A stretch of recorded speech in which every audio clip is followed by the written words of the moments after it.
വീണാമണി നമസ്കാരം. അതായത് ഈ അടുത്ത കാലത്ത് ഇങ്ങനെ ആത്മഹത്യ ചെയ്തു എന്ന് പറഞ്ഞുകൊണ്ടുള്ള സംഭവങ്ങൾ പുറത്തു വരികയാണ്. ഒരു സാഹചര്യത്തിൽ ആത്മഹത്യ ചെയ്യാൻ സാഹചര്യമില്ലാത്ത ആളുകളാണ്, പ്രമുഖരായ ആളുകളാണ് ആത്മഹത്യ ചെയ്തു എന്നുള്ള രൂപത്തിൽ കാര്യങ്ങൾ വരുന്നത്. അതിൽ ഏറ്റവും പ്രധാനപ്പെട്ട ADM നവീൻ ബാബുവിൻ്റെ മരണമായിരുന്നു. അതിനുശേഷമാണ് ഡോക്ടർ ജോർജ് പി എബ്രഹാം ആത്മഹത്യ. അതായത് സുപ്രസിദ്ധനായ ഡോക്ടറാണ്. ലേക്ക് ഷോറിലെ ഏകദേശം 2500-3000 ശസ്ത്രക്രിയകൾ, വൃക്ക ശസ്ത്രക്രിയകൾ നടത്തിയിട്ടുള്ള പ്രഗത്ഭനായ സിൻസിയറായ ഒരു ആളാണ് അദ്ദേഹം. തുരുത്തുശ്ശേരി, അതായത് എറണാകുളം നെടുമ്പാശ്ശേരിക്ക് അടുത്ത തുരുത്തുശ്ശേരി അദ്ദേഹത്തിൻ്റെ ഫാം ഹൗസിലാണ് തൂങ്ങി മരിച്ചതായി കാണപ്പെട്ടത്. ഇതിനെക്കുറിച്ചിട്ട് ഇതിനിടയിൽ എന്നോട് വളരെ ഗൗരവമായി തന്നെ വീണാമണി നവീൻ ബാബുവിൻ്റെ കൊലപാതകമാണെന്ന് പറഞ്ഞ പോലെ ചില കാര്യങ്ങൾ വെളിപ്പെടുത്തേണ്ടത്. എന്താണ് വീണാമണിക്ക് പറയാനുള്ളത്? നമസ്തേ. ജനങ്ങളോട് പറയാനുള്ളത്, ലേക്ക് ഷോർ ഹോസ്പിറ്റലിനെ പറ്റി നല്ല രീതിയിലുള്ള ഒരു വിവരങ്ങളെല്ലാം ജനങ്ങൾ ഒരു രഹസ്യാന്വേഷണം നടത്തുമ്പോൾ നമുക്ക് മനസ്സിലാക്കാൻ പറ്റുന്നത് അവിടുത്തെ ഹോസ്പിറ്റലിനെ പറ്റി ഒരു നല്ല വാർത്തകളും കേൾക്കാനിടയാവുന്നില്ല. അതേസ്ഥാനത്ത് ഈ ഡോക്ടറെ പറ്റി എല്ലാവർക്കും നല്ല മതിപ്പാണ്, നല്ല ഡോക്ടറാണ് എന്ന ഒരു മതിപ്പ് എല്ലാവർക്കും ഉണ്ട് താനും. പക്ഷേ ഈ ഹോസ്പിറ്റലുകളിൽ നടക്കുന്നത് എറണാകുളം ഭാഗങ്ങളിൽ ഏതെങ്കിലും രീതിയിലുള്ള വാഹനാപകടം നടക്കുമ്പോൾ ആ ഹോസ്പിറ്റലിലേക്ക് ജനങ്ങൾ പെട്ടെന്ന് എത്തിക്കുന്ന സമയത്ത് അവിടെ വെന്റിലേറ്ററിലാണെന്നും പറഞ്ഞിട്ട് അവിടുത്തെ ശരീരത്തിൻ്റെ ഏതൊരു കുട്ടി, അതായത് ഇപ്പോൾ ശരിക്കും ആക്സിഡൻറ്റ് പറ്റുന്ന കൂടുതലായിട്ട് 23 വയസ്സും 19 വയസ്സും ഇടയിലുള്ള കുട്ടികളുടെ ശരീരത്തിൻ്റെ എല്ലാ അവയവങ്ങളും വിദേശ രാജ്യങ്ങളിലേക്ക് വിൽക്കപ്പെടുകയും അതുപോലെ തന്നെ ഈ കുട്ടിയുടെ ബോഡി മാത്രമാണ് തിരിച്ചു കൊടുക്കുകയും ചെയ്യുന്ന രക്ഷിതാക്കൾക്ക്. അപ്പോൾ ഇത് ഒരു ഹോസ്പിറ്റലിൽ പോയാൽ പെട്ടെന്ന് നമ്മൾ പരമാവധി മറ്റൊരു ഹോസ്പിറ്റലിലേക്ക് കാണിക്കാൻ നോക്കണം, അല്ലെങ്കിൽ ഇത് അപകടങ്ങൾ ഉണ്ടാവും. അപ്പോൾ ഇതിൻ്റെ എല്ലാ സത്യാവസ്ഥകളും അറിയുന്ന ഒരു ഡോക്ടറായിരുന്നു ഈ ഡോക്ടർ. അപ്പോൾ ഈ ഡോക്ടറെ ഭീഷണിപ്പെടുത്തി എന്തോ ഒരു ലെറ്റർ അയച്ചു, അതായത് ലെറ്റർ എഴുതി വെച്ചു, ഞാൻ മരിക്കുകയാണെന്ന രീതിയിൽ ലെറ്റർ എഴുതി വെച്ചു. അങ്ങനെ അദ്ദേഹത്തിനെ കൊലപ്പെടുത്തുക ചെയ്തതെന്നാണ് എനിക്ക് കിട്ടിയ വിവരം. അതായത് ഈ ഡോക്ടർ മരിച്ചപ്പോൾ ജനങ്ങളിൽ നിന്ന് എനിക്ക് കിട്ടിയ വിവരം അങ്ങനെയാണ്. അപ്പോൾ ഇദ്ദേഹത്തെ ഏതോ രീതിയിൽ കൊലപ്പെടുത്തി ഇതിൻ്റെ ഈ ലേക്ക് ഷോർ ഹോസ്പിറ്റലിലെ രഹസ്യ വിവരങ്ങൾ ഒരുപാട് അറിയുന്ന ഒരു ഡോക്ടറായിരുന്നു. അപ്പോൾ അതുകൊണ്ട് തന്നെ അദ്ദേഹത്തെ ഇല്ലാതാക്കുക എന്നത് അവിടുത്തെ ഹോസ്പിറ്റലിലെ പ്രധാനിയായിട്ടുള്ള ഒരുപാട് ആൾക്കാരുടെ ഒരു അജണ്ടയായിരുന്നു. അതിൻ്റെ പേരിൽ തന്നെയാണ് അദ്ദേഹത്തിന് ഇങ്ങനെ കൊലപാതകം നടത്തിയിട്ട് ഒരു തൂങ്ങിമരണാക്കി മാറ്റിയത്. ഇതിനെപ്പറ്റി രഹസ്യാന്വേഷണം നടത്തുമ്പോൾ നമുക്ക് ശരിക്കും മനസ്സിലാവും ലേക്ക് ഷോർ ഹോസ്പിറ്റൽ എന്താണെന്നും അതുപോലെ ഈ ഡോക്ടർ ഏറ്റവും നല്ലൊരു ഡോക്ടറാണെന്നും ജനങ്ങളിൽ നിന്ന് തന്നെ നമുക്ക് കിട്ടും. ഞാൻ നേരത്തെ ഈ ഹോസ്പിറ്റലിൽ ഒരു SC/ST യുവതി അവരുടെ വൃക്ക തട്ടിയെടുക്കുന്നതുമായി ബന്ധപ്പെട്ട് വലിയൊരു ആരോപണം എന്നെ ഉന്നയിക്കുകയും അത് ഞാൻ പബ്ലിഷ് ചെയ്യുകയും ചെയ്തിരുന്നു. അതിൻ്റെ പേരിൽ പോലീസ് കേസെടുക്കാൻ പോലും വിമുഖത കാണിച്ചിരുന്നു. ഞാൻ പിന്നെ അന്വേഷിച്ചപ്പോഴാണ് ഇത് നമ്മുടെ സാധാരണക്കാരൻ്റെ ഹോസ്പിറ്റലല്ല, ഇത് ആരുടെ ഹോസ്പിറ്റലാണെന്ന് അറിയാമോ? ആരുടേതാണ്? യൂസഫ് അലിയുടെ അടുത്ത ബന്ധുവിൻ്റെ ഹോസ്പിറ്റലാണ്. അപ്പം നമ്മൾ ഊഹമല്ല, സത്യാവസ്ഥയിലേക്ക് കിടക്കുകയാണ്. എന്തും അവിടെ എന്ത് നടന്നാൽ അതിനൊന്നും ആരും ചോദ്യം ചെയ്യാനോ പോലീസ് കേസെടുക്കാനോ ഒന്നും തയ്യാറല്ല. നേരത്തെ പത്തനംതിട്ടയിൽ നരബലി നടന്നതുമായി ബന്ധപ്പെട്ടുള്ള ഇഷ്യൂ വന്നപ്പോഴും അതിൽപ്പെട്ട പല ആളുകളെയും ഇവിടെ കണ്ടിരുന്നതായിട്ട് അന്ന് ഇൻ്റർവ്യൂ തന്നിട്ടുണ്ട് ചില ആളുകൾ. അപ്പോൾ നരബലിയുമായി ബന്ധപ്പെട്ട ആളുകൾ ഇവിടെ എന്തിനാണ് വരുന്നത്? അപ്പോൾ അവയവ മാഫിയയുമായിട്ട് ബന്ധപ്പെട്ടിട്ടാണ് എന്ന് കൃത്യമായിട്ട് അതിനകത്ത് മൊഴി നൽകിയിരുന്നു. അത് ഞാൻ പബ്ലിഷ് ചെയ്തിട്ടുള്ളതാണ്, വീഡിയോ ചെയ്തിട്ടുള്ളതാണ്. അപ്പം തീർച്ചയായും കണ്ണൂർക്കാരിയായ ഒരു യുവതിയാണ് ഈ അടുത്ത കാലത്ത് ഞാൻ പബ്ലിഷ് ചെയ്തത്. അവരുടെ വൃക്ക തട്ടിയെടുക്കാൻ വേണ്ടി ശ്രമിക്കുകയും പണം കൊടുക്കാമെന്നാണ് കൊണ്ടുപോവുകയും ചീറ്റ് ചെയ്തു എന്ന് പറയുന്ന കാര്യം. ഇപ്പം മുമ്പൊക്കെ ഞാൻ പണ്ട് ബേബി മെമ്മോറിയൽ ഹോസ്പിറ്റൽ 2001-2002 ഞാൻ കിഡ്നി റാക്കറ്റിനെ കുറിച്ച് വാർത്ത കൊണ്ടുവന്നത്.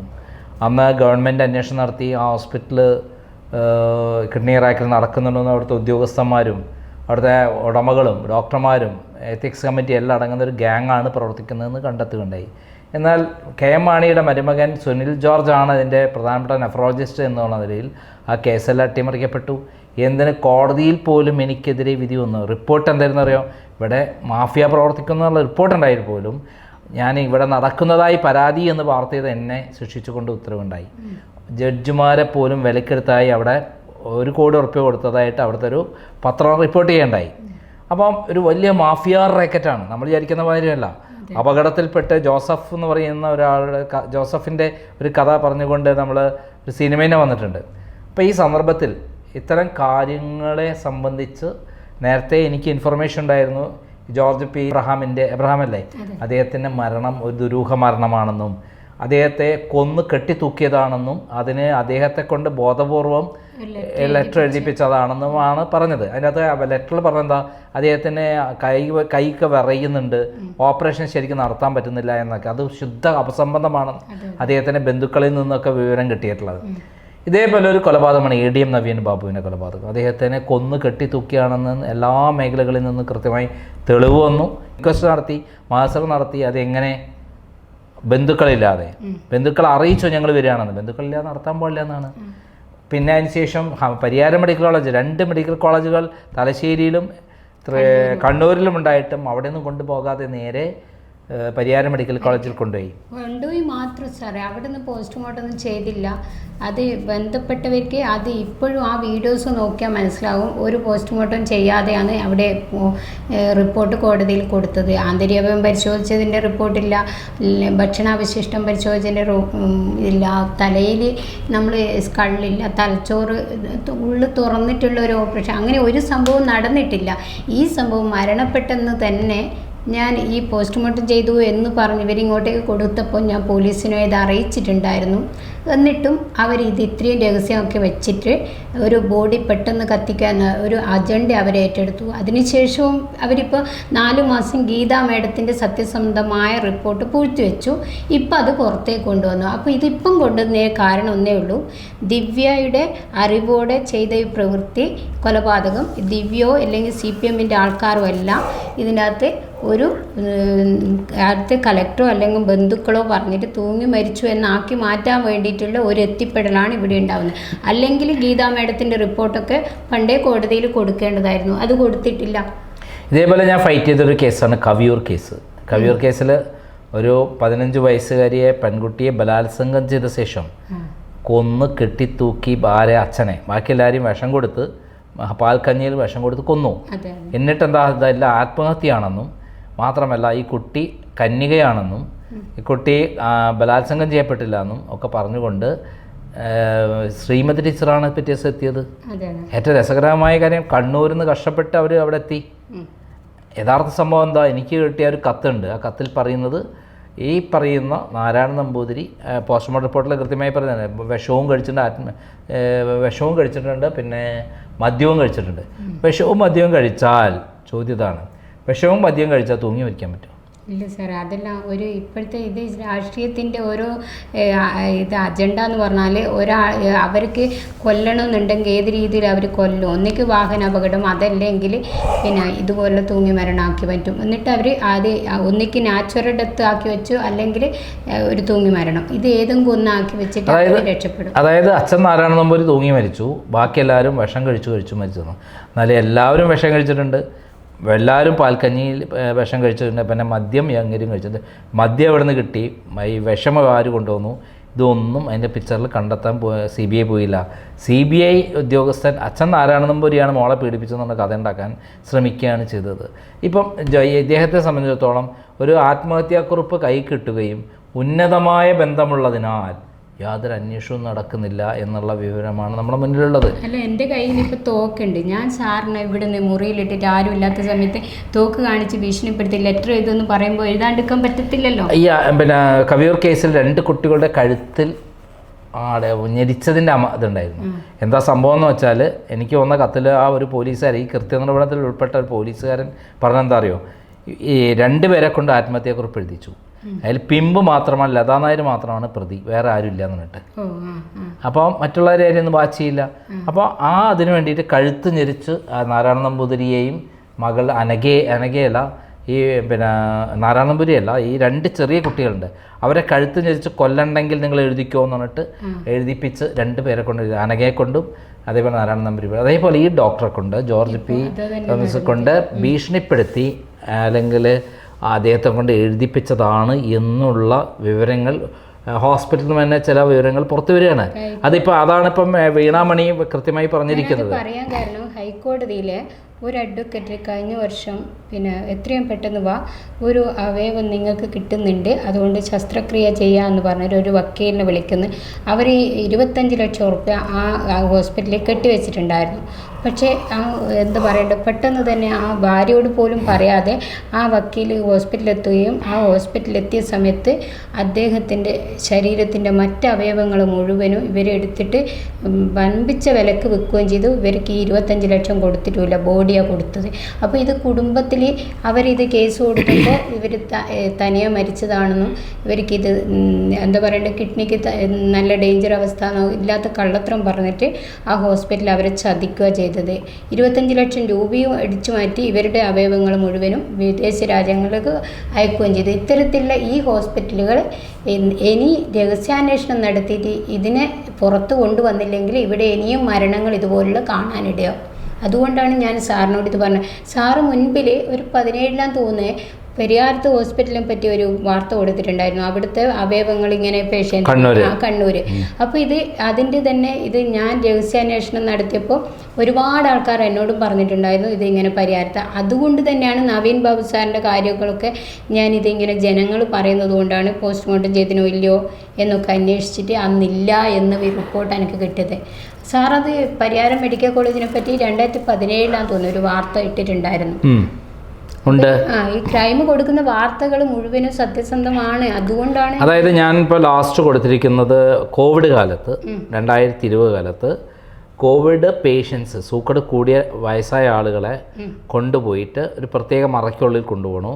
അവിടെ കൊണ്ടുപോയിട്ട് കഞ്ഞി പോലുള്ള സാധനം കുത്തി കയറ്റുന്നു. പിന്നെ അവരെ ബോഡി അവർ കൊന്നിട്ട് നേരെ പാക്ക് ചെയ്യുന്നു എന്നുള്ള കാര്യം ഞാൻ റിപ്പോർട്ട് ചെയ്തിരുന്നു. അവിടെ നിന്നുള്ള ചില ആളുകൾ എനിക്ക് ഇൻഫർമേഷൻ തന്നതാണ്. അപ്പം അത് എന്നിട്ട് എനിക്കെതിരെ കേസ് എടുത്തു. ഇതിപ്പോൾ റിപ്പോർട്ട് ചെയ്താൽ അതിന് അന്വേഷിക്കാനല്ല, ഞാൻ മുഖ്യമന്ത്രി പരാതി കൊടുത്ത് അന്വേഷിക്കാൻ ഹെൽത്ത് സെക്രട്ടറി അത് പോയി. പക്ഷേ അത് ഉണ്ടായിട്ട് പോലും എന്നെ കള്ളക്കേസിൽ കുടുക്കി അറസ്റ്റ് ചെയ്യാൻ വേണ്ടിയിട്ടാണ് ശ്രമിച്ചത്. അങ്ങനെയുള്ള ഒരു ഗവൺമെൻറ്റാണ് കേരളത്തിലുള്ളത്. വീണ ജോർജ് അല്ലേ ഈ ഇത്തരത്തിലുള്ള തട്ടിപ്പുകളും വെട്ടിപ്പുകളും മാത്രം മുതലുള്ള ആരോഗ്യ വകുപ്പിനെ കുത്തഴിഞ്ഞതാക്കി എല്ലാം നശിപ്പിച്ച് പണമുണ്ടാക്കുന്ന ഒരു തട്ടിപ്പുകാരി മാത്രമാണ് ഈ വീണ ജോർജ് എന്ന് ഞാൻ നേരത്തെ റിപ്പോർട്ട് ചെയ്തു. ഇപ്പം എല്ലാവരും വിളിച്ച് പറയുകയാണ്. ഇപ്പോൾ മൊത്തത്തിൽ ജനങ്ങളുടെ അഭിപ്രായം ഉണ്ട്. അവരൊക്കെ രഹസ്യാന്വേഷണം നടത്തിയ ഒരു പോലീസുകാരനും ഇങ്ങനത്തെയുള്ള ഹോസ്പിറ്റലിൽ നിന്ന് നല്ല വിവരം കിട്ടില്ല, ഉറപ്പാണ്.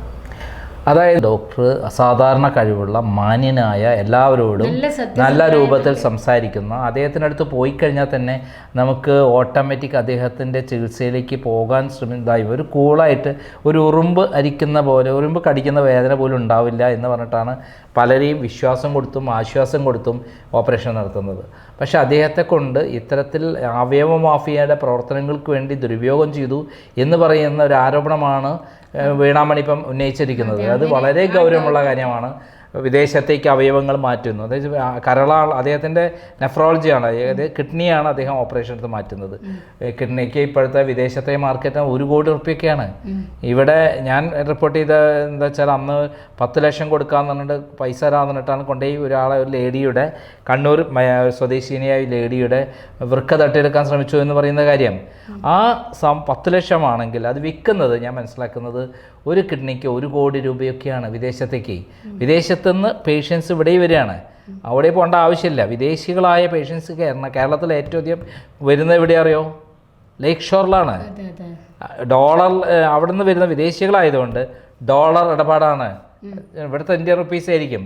അപ്പോൾ പക്ഷേ നമ്മളിവിടുത്തെ ഒരാൾക്ക് ഓപ്പറേഷൻ നടത്തി കഴിഞ്ഞാൽ മാക്സിമം 30 to 40 lakhs ഒക്കെയാണ് വരുന്നതെങ്കിൽ അവർക്ക് 1 കോടി 1,40,000 ഒക്കെ ആയിരിക്കും ചിലവ് വരുന്നത് എന്നാണ് ഞാൻ മനസ്സിലാക്കുന്നത്. അതെ, ആ ഹോസ്പിറ്റലിൻ്റെ അഭൂതപൂർവമായ വളർച്ച, ഈ ഡോക്ടർ നല്ല കഴിവുള്ള ഡോക്ടർ അവിടെ ഉള്ളതുകൊണ്ടായിരുന്നു വളർച്ച. പക്ഷേ ഇനി ജനങ്ങൾ മനസ്സിലാക്കണം, ഡോക്ടറെ പോലും ഇങ്ങനെ കൊലപാതകം നടത്തിയിട്ട് തൂങ്ങി മരണമെന്നാക്കി. ഈ ആക്സിഡൻറ്റ് പറ്റുന്ന കുട്ടികളുടെ ആയാലും യുവാക്കളുടെ ആയാലും ആരുടെ ആയാലും അവയവങ്ങൾ വിദേശ രാജ്യങ്ങളിലേക്ക് അയക്കുന്നുണ്ട്. അതുകൊണ്ട് ജനങ്ങൾ മനസ്സിൽ വെച്ചിട്ട് നിന്നാൽ പോരാ, അത് പുറത്ത് കൊണ്ടുവരാൻ ജനങ്ങൾ അവിടെ പോവാതിരിക്കുക, അതിനെതിരെ നിയമ നടപടിക്ക് പോവുക, അതേ വഴിയുള്ളൂ. നേരത്തെ ഞാൻ പറഞ്ഞല്ലോ, പിന്നെ പത്തനംതിട്ടയിൽ നരബലി നടന്നപ്പോൾ എന്നെ ഞെട്ടിച്ച സംഭവം, അതിൽ ഉൾപ്പെട്ട പ്രതികൾ ഈ ഒരാഴ്ച മുമ്പ് ഈ ഹോസ്പിറ്റലുണ്ടായിരുന്നു എന്ന് പറഞ്ഞാൽ അത് അവിടെ കണ്ട ഐ വിറ്റ്നസ്സിനോട് മൊഴി നൽകിയതാണ്. അതിനർത്ഥം എന്താണ്? ഇവർ വെറുതെ കാണാൻ വേണ്ടി അത് അവിടെയുള്ള ഈ മിഡിൽ മാൻമാരായിട്ട് സംസാരിക്കുന്നത് കണ്ടുവെന്ന്, കിഡ്നി സംബന്ധമായും അതെ മറ്റ് അവയവങ്ങളും ഇവിടേക്ക് കൊടുക്കുന്നതിനെ സംബന്ധിച്ച് സംസാരിച്ചു എന്നും ഞാൻ പറഞ്ഞ അതിൻ്റെ റിപ്പോർട്ട് ചെയ്തിട്ടുണ്ട്. അപ്പം അതിൻ്റെ അർത്ഥം എന്താ, വലിയൊരു അവയവ മാഫിയ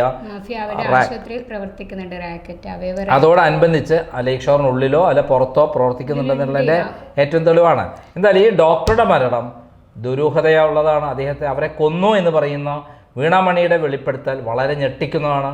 ഇതിന് ശക്തമായ അന്വേഷണം വേണം. എന്തായാലും ആ അന്വേഷണത്തിന് ലേക്ക് ഷോർ ഹോസ്പിറ്റലോ അല്ലെ യൂസഫ് അലിയോ ഉള്ളിടത്തോളം കാലം പിണറായി വിജയൻ തയ്യാറാവില്ല എന്നുള്ളതാണ് ഞാൻ മനസ്സിലാക്കുന്നത്. പക്ഷേ ജനങ്ങൾ തന്നെ ആ ഹോസ്പിറ്റലെ പറ്റി ഒന്ന് രഹസ്യമായി അന്വേഷിച്ചാൽ എത്ര കൊലപാതകം അവിടെ നടക്കുന്നുണ്ടെന്ന് വ്യക്തമായിട്ട് മനസ്സിലാവും. അതുകൊണ്ട് ഒന്നുകൂടി ജനങ്ങളോട് പറയാനുള്ളൂ, ഒരു ലേക്ക് ഷോർ ഹോസ്പിറ്റലിൽ പോകുമ്പോൾ നിങ്ങളുടെ കുട്ടികൾക്ക് ആരോഗ്യവും ആയുസ്സും വേണമെന്നുണ്ട് മറ്റേതെങ്കിലും ഗവൺമെൻറ് ഹോസ്പിറ്റലിൽ നോക്കുന്നതാണ് നല്ലത്. ഇങ്ങനെയുള്ള ആരോപണമാണ് വീണാമണി കേട്ടിട്ടുള്ളത് അല്ലേ?